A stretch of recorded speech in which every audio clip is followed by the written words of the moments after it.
Hello everyone, welcome to civil Gyan centre.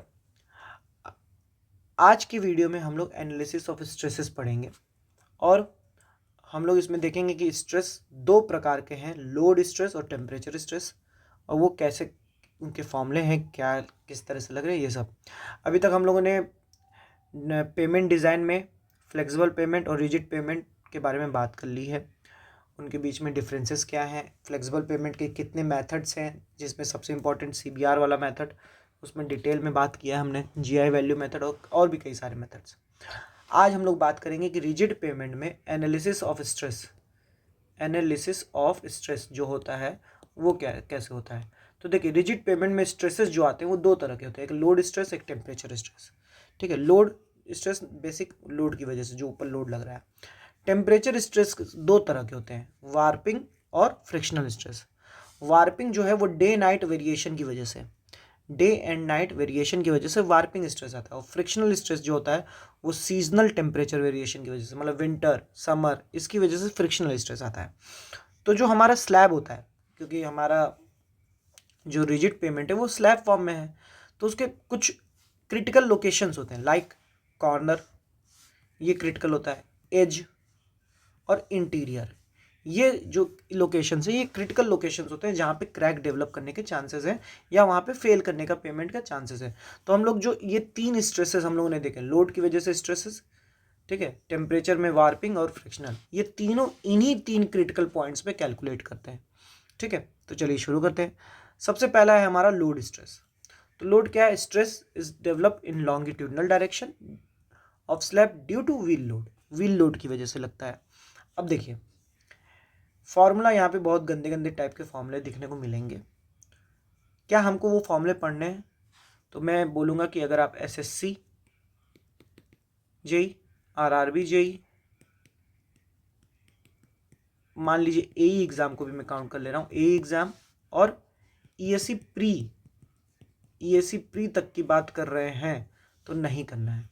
लेकिन अगर आप गेट और ईएससी मेंस, गेट में भी बहुत कम आया लेकिन आ जाता है कभी कभी भटका हुआ, ईएससी मेंस की बात कर रहे हैं तो ये फॉर्मूले देखने पड़ेंगे। ठीक है, तो मैं आपको ये फॉर्मूले पे पॉज कर दे रहा हूँ, आप स्क्रीनशॉट ले लीजिए यहाँ पे रुक के। ये क्या है? लोड की वजह से है, लोड की वजह से जो स्ट्रेसेस आ रहे हैं। इंटीरियर में S I equal to 0.316 P upon H square 4 log 10 L by B plus 1.069। ठीक है, एज पे 0.572 P upon H square 4 log 10 L by B 0.359। ठीक है, तो ये वाला टर्म सेम है, P upon H square same है, बस ये 0.316 की जगह 0.572 हो गया है, 1.069 की जगह 0.359 हो गया है। ठीक है, एट कॉर्नर की बात करें तो P upon H square into 1 minus A √2 upon L की पावर 0.6।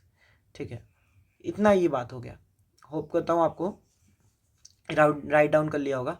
इसके नेचर की बात करते हैं। तो देखिए, जो इंटीरियर पोर्शन होता है उस पर अगर व्हील लोड लगेगा तो ऊपर की ओर वो कंप्रेशन देगा और नीचे की ओर वो टेंशन देगा। तो टॉप में कंप्रेशन देगा, बॉटम में टेंशन देगा। कॉर्नर पे बात करें तो कॉर्नर पे जस्ट उल्टा हो जाता है कि कॉर्नर पे लगने की वजह से ऐसे बेंड करती है हमारी बीम, मतलब स्लैब। तो टॉप पे टेंशन देता है, बॉटम पे कंप्रेशन देता है, और इंटीरियर एज में जस्ट उल्टा। ठीक है, पोजीशन ऑफ क्रैक की बात करें कि पोजीशन ऑफ क्रैक कहाँ पे आता है? Due to corner loading. Corner loading की वजह से पोजीशन ऑफ क्रैक कहाँ आएगा? तो पोजीशन ऑफ क्रैक आता है x इक्वल टू 2.58 √a/L। ठीक है, आगे बढ़ते हैं। अब बात आती है वार्पिंग स्ट्रेस की। ठीक है, वार्पिंग स्ट्रेस क्या था? एक तरह का टेम्परेचर स्ट्रेस था due to day and night variation. तो सबसे पहला की पॉइंट तो इसका यही है कि due to day and night temperature variation. ठीक है, temperature variation day and night की वजह से। तो डे एंड नाइट में जो भी टेम्परेचर वेरिएशन हो रहा है उसकी वजह से जो भी स्ट्रेसेस डेवलप होंगे वो वार्पिंग कहलाए। अब देखिए होता क्या है, क्यों स्ट्रेस आ रहा है? जैसे डे नाइट टेम्परेचर की वजह से ऊपर कुछ अलग टेम्परेचर, जैसे मान लेते दिन है तो ऊपर कुछ ज़्यादा हॉट है तो अलग टेम्परेचर है, और कंक्रीट का नीचे वाला पोर्शन थोड़ा डार्क में है तो थोड़ा कम टेम्परेचर है। तो टेम्परेचर वेरिएशन होगा यहाँ पे कुछ और टेम्परेचर T1, यहाँ पे कुछ और टेम्परेचर T2। तो टेम्परेचर वेरिएशन होगा, एक टेम्परेचर ग्रेडियंट बन जाएगा। तो इसकी वजह से थोड़ा सा एक्सपेंशन कह लीजिए या थोड़ा सा एलिवेशन ऑफ स्लैब हो जाएगा, स्लैब थोड़ी सी उठने लगेगा और उसको रेजिस्ट करेगा उसका वेट, स्लैब का वेट। तो स्लैब का वेट जब रेजिस्ट करेगा तो स्ट्रेस डेवलप कर जाएगा, ठीक है। तो यही हुआ कि टेम्परेचर के चेंज होने की वजह से, डे एंड नाइट टेम्परेचर की वजह से एक टेम्परेचर ग्रेडियंट बन रहा है। वो टेम्परेचर ग्रेडियंट जब बन रहा है तो एलिवेशन ऑफ द स्लैब हो रहा है, टेम्परेचर ग्रेडियंट की वजह से एलिवेशन ऑफ स्लैब पार्ट हो रहा है, जिसको रेजिस्ट कर रहा है स्लैब का वेट। और स्लैब का वेट जब रेजिस्ट कर रहा है तो एक स्ट्रेस डेवलप कर दे रहा है, ठीक है। तो वही चीज़ यहाँ पे लिखी, due to day and night temperature variation, temperature gradient between top and bottom of the slab occurs. This temperature gradient leads to elevation of the part of slab, and elevation of slab is resisted by weight of slab due to which stress is develop in the concrete, ठीक है। तो अगर condition बोल दे कि आपका slab weightless है, अगर slab weightless है तो पूरी कहानी ही खत्म हो गई। जब वेट ही नहीं है तो वो उड़ जाएगा, उड़ जाएगा।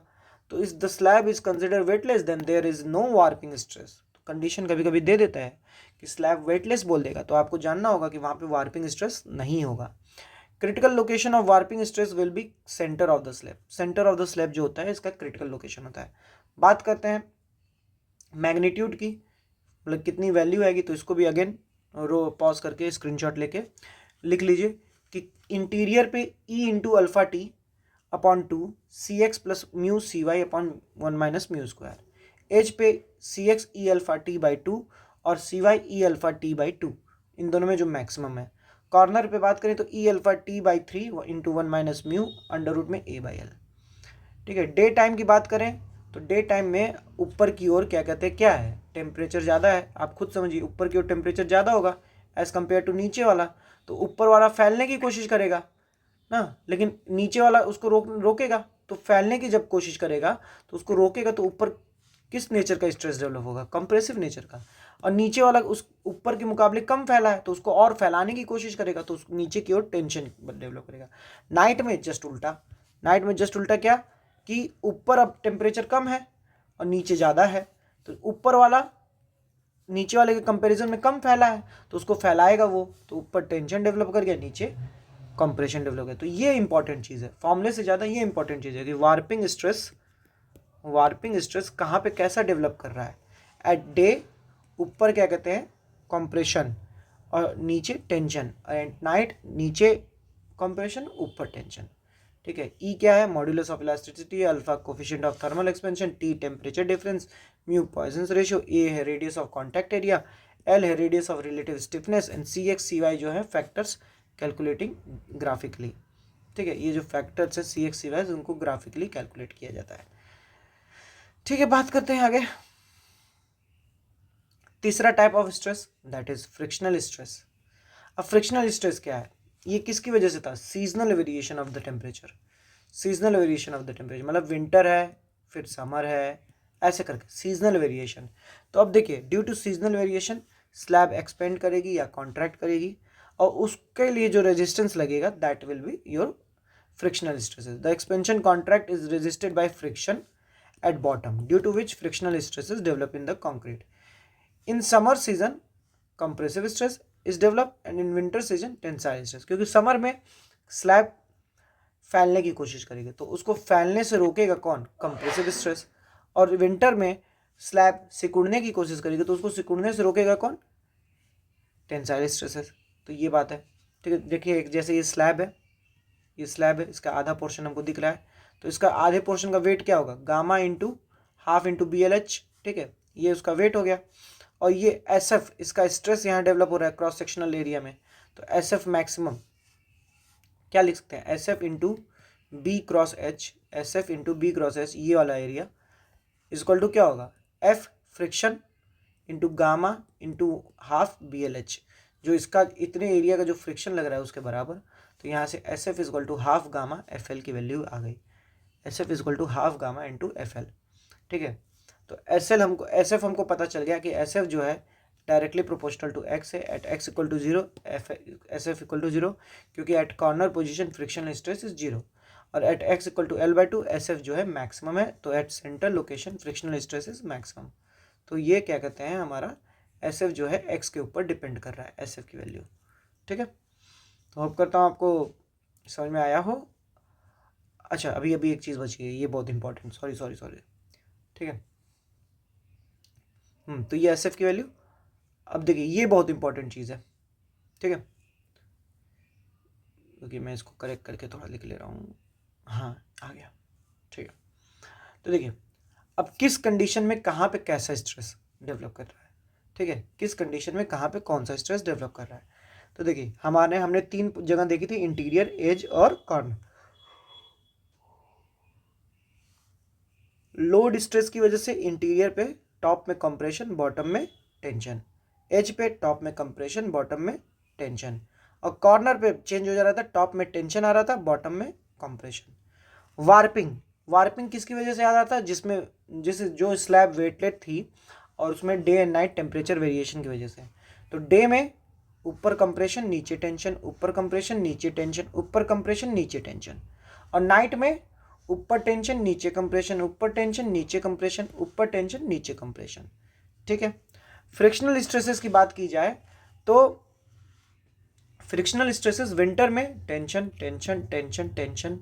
कॉर्नर पे क्यों जीरो, क्योंकि कॉर्नर पे हमारा x इक्वल टू जीरो हो जाएगा, अभी हम लोगों ने देखा यहाँ पे, यहाँ x इक्वल टू जीरो हो जाएगा कॉर्नर पे, तो कॉर्नर पे फ्रिक्शनल स्ट्रेसेस जीरो, कॉर्नर पे फ्रिक्शनल स्ट्रेस जीरो, ठीक है। समर की बात करें तो कंप्रेशन कंप्रेशन कंप्रेशन कंप्रेशन। तो अब हमारा वर्स्ट कॉम्बिनेशन ऑफ स्ट्रेसेस क्या होगा, तो देखिए हमारी कंक्रीट, हम जानते हैं कंक्रीट किस तरह की मटेरियल होती है, डक्टाइल तो होती नहीं है, ब्रिटिल होती है। तो ब्रिटिल कंप्रेसिव लोड तो झेल लेगा, टेंसाइल नहीं झेल पाएगा। तो जिसमें ज़्यादा कॉम्बिनेशन ऑफ टेंसाइल मिल जाए that will be our worst condition. तो देखिए इसमें वर्स्ट कंडीशन क्या है, एट बॉटम पे, कब, during day, in time winter. तो विंटर में देखिए बॉटम पे क्या, टेंशन, इंटीरियर के लिए बात कर रहा हूँ मैं यहाँ पे, इंटीरियर पोर्शन के लिए, तो बॉटम में टेंशन, ठीक है, ड्यूरिंग डे टेंशन और टेंशन, मतलब तीनों में टेंशन कॉम्बिनेशन आया, तीनों स्ट्रेसेस की वजह से टेंशन आ गया, तो ये वर्स्ट कॉम्बिनेशन हो गया। बात करते हैं इसके लिए, एज के लिए, same, eight bottom during day in winter. तो बॉटम में विंटर में टेंशन, बॉटम में टेंशन, लोड की वजह से भी टेंशन, ठीक है, तो ये आ गया। और ये बात करें कॉर्नर की, तो ये फ्रिक्शनल तो जीरो हो गए, तो बचा क्या, eight top tension and during night tension, इसमें चेंज हो गया, ठीक है। तो ये वर्स्ट कॉम्बिनेशन ऑफ स्ट्रेसेस हैं, ये पूछता बहुत है, तो इसको ये एक बार याद कर लीजिएगा, ठीक है, कि इंटीरियर के लिए worst combination at bottom during day in winter, edge के लिए at bottom during day in winter, corner के लिए एट टॉप ड्यूरिंग नाइट, ठीक है, विंटर समर आएगा ही नहीं। तो हमने स्ट्रेसेस पढ़ लिए कि कितने टाइप के स्ट्रेसेस हैं। अब अगले वीडियो में हम लोग पढ़ेंगे कि जॉइंट कैसे, डिज़ाइन ऑफ जॉइंट कैसा कैसा है। तो मिलते हैं आपसे अगले वीडियो में, तब तक के लिए पढ़ते रहिए और रिवीजन करते रहिए। अगर आपको हमारा वीडियो अच्छा लग रहा हो, हमारा एफर्ट अच्छा लग रहा हो, तो चैनल को सब्सक्राइब करिए और अपने दोस्तों के साथ बांटिए और एग्ज़ाम की तैयारी करते रहिए। मिलते हैं अगले वीडियो में, धन्यवाद।